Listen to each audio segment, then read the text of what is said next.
Prime Minister Mitchell, I'm not seeing too well this morning. I'd like to give my personal and warm welcome to our new Secretary General, Dr. Barnett.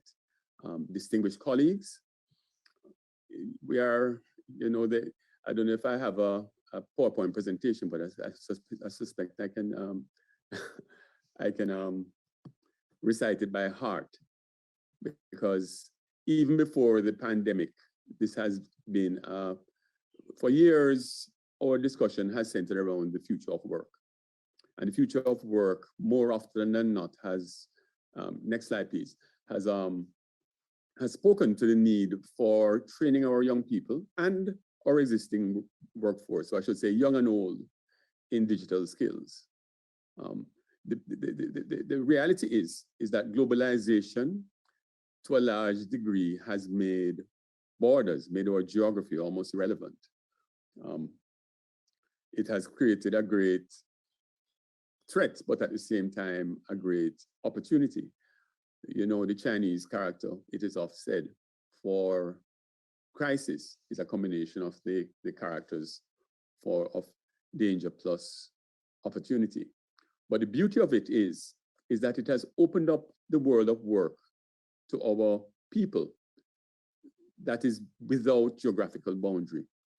The challenge is, or the opportunity is, as we will be discussing in this conference, is how to access these jobs that are now opening up for us.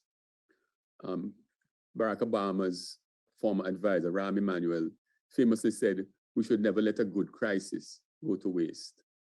And one of the things that the pandemic has done, it has focused our minds wonderfully, because it has really exposed our vulnerabilities. It has to exogenous shocks as individual islands. I mean, no doubt Prime Minister Mitchell still has fresh in his mind a hurricane that wiped out over a year of GDP for Grenada. All of us as vulnerable island economies can recall catastrophic events that have been severely disruptive. And the region, the Caribbean region as a whole, has been the region of the world most negatively impacted by the pandemic, largely because of our dependence on tourism and travel. Some of our economies have shrunk in a year by up to 20% and over. Jamaica shrank 18% in 1 year. And it reminds us of our need to diversify our economies. Now, when we talk about digital skills, we tend to think of ICT skills. I mean, that is what it is in the common mind. I am saying, as an employer, as a representative of employers, that there are far more opportunities that might quickly come to mind. Opportunities have been created because we can combine innovation with technology. Opportunities to create greater value in traditional sectors, whether in agriculture, whether in manufacturing, whether in our traditional areas of hospitality. But it also opens up opportunities in new sectors. And I won't get into the sort of skills that we need to train in, because there are far more competent people than myself that can address the issues of training, of upskilling the workforce, and so on.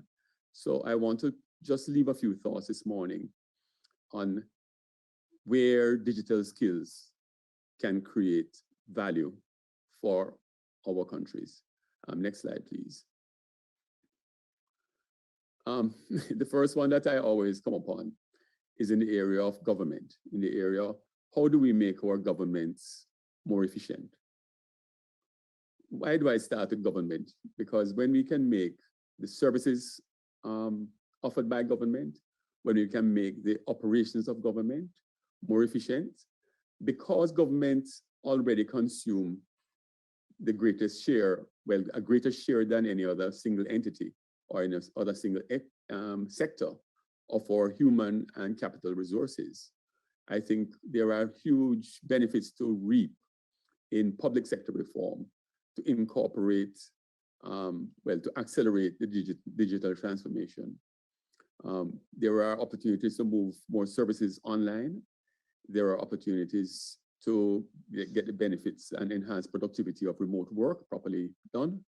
There are opportunities to have ministries and agencies which are often siloed in their operations to cooperate better. I have spoken to many Caribbean leaders who dream of joined up government because they lament how ministries tend to work as entities unto themselves, and cooperation between ministries and agencies does not happen in the way we would like. Going down the list to e-working, many of us here are now working. Once upon a time, I would enjoy my trip down to Guyana to see my friends at CARICOM, go out and probably have a nice dinner at New Thriving. I haven't seen that in a couple of years, but we're still doing the work and we're still productive. So we've learned over the last year and a half or so the benefits of Zoom and Microsoft Teams and all the wonderful meeting apps. But it has also shown us that we can work remotely and still get things done. Unfortunately, it's still a relatively small percentage of us that are doing so, when the benefits could be much wider spread throughout the society. E-learning, well, we have been forced into e-learning because face-to-face school has been disrupted. It has exposed the vulnerability of our students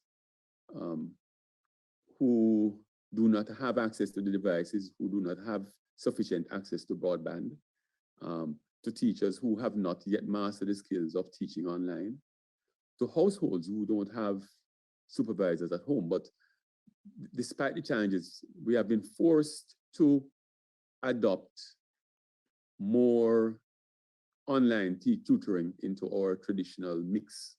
And going forward, we will have to have a blended approach, and it opens up new opportunities for training, for enhancement of the broadband and so on. E-commerce, I won't say much about e-commerce except to say there has been a huge flowering in entrepreneurship in that sector. Meal deliveries have now become almost the norm. Online shopping, which used to be just Amazon bringing stuff into the region, is now heavily represented internally, where local retailers, traditional retailers, have moved online, and the delivery services and the logistics have struggled to keep up. Health, we have long talked about telemedicine. We have long talked about using the technology to access advice, best doctors in the world. This we will have to accelerate, and it creates whole new opportunities, but it also creates whole new opportunities in the digitization of records, in the use of technology at the ward level, at the doctor level, at the nurse level, to access patient information, to access any information in the world. So there are opportunities there. There are opportunities in manufacturing. Next slide, please. Agriculture. I've been doing a lot of research on agriculture in the last year or so, reading about the latest developments. And it would seem to me that the biggest opportunity, there are many opportunities, I mean, from using drones to survey crops, but the biggest opportunity in agriculture is in the area of sharing crop information, so that we soften what has really been a bugbear of agriculture throughout the region, which is the cycles of shortages and plenty. Prices fluctuate wildly when there is oversupply, and then prices shoot up for consumers when there's undersupply. Using better information, real-time information online, we can smooth out a lot of the peaks and troughs of the market that has meant either consumers or farmers suffering. So there's a huge gain to be made there. And also in terms of sharing best practices. Smart buildings, I would just say that going forward, we see opportunities to build buildings that incorporate the technology. And there are opportunities, again, to retrofit buildings to incorporate the latest technological innovations. Smart energy, of course, it has to be renewable, it has to be efficient, it has to be affordable. Huge opportunities here. Smart logistics, I touched on it earlier, in terms of simple things, from simple things like food delivery to more complex issues like healthcare delivery, delivery of government services, and so on. Two of our favorites I'll wrap up with: creative industries. There's been a lot of innovation over the years in the creative industries. We have young creatives who have been collaborating and selling product online. It can mushroom if properly guided and nurtured. And last but not least, I want to touch on the whole issue of environment and climate change, and not dissimilar to our approach to agriculture. Sharing best practices, sharing information, and really being monitors to what is happening in our islands. Because we are, I don't want to end on a depressing note to say we may well have hit a tipping point beyond which we might not be turning back. But living in one of the most vulnerable parts of the world, small island states, many of us low-lying states, we are very, very vulnerable to climate change. And it behooves us to accelerate our training and learning in this area, using digital skills to mitigate the impact going forward. I hope my little laundry list, my wish list, my menu of opportunities finds favor with this gathering, because I look forward to being an active partner, speaking on behalf of the employers. Because one of the things that I should close on saying is the training has to be more responsive to the needs of the market. And seeing that the market is rapidly evolving and the pace of change accelerates, it's not a straight line. Responsiveness to the needs of the market in terms of training and delivery of training will have to be front and center of anything that we do. And to try to, yes, we can forecast, but we have to create training and create the content in a way that is quickly responsive. I'll end on a story. We had an end of a millennium 20 years ago.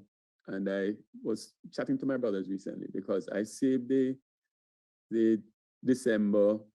last week of December 1999 issue of Business Week. And I said, who would you think would be on the cover of that issue of Business Week as the man of the next millennium? Would it be Elon Musk? Would it be Bezos or one of them? No, it was somebody named Steve Case. And everybody was like, Steve who? And I said, yes, the guy who founded AOL. And it was like, AOL?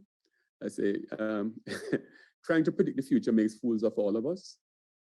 So we have to build into whatever we do systems that are quickly adaptable and very responsive. Thank you very much.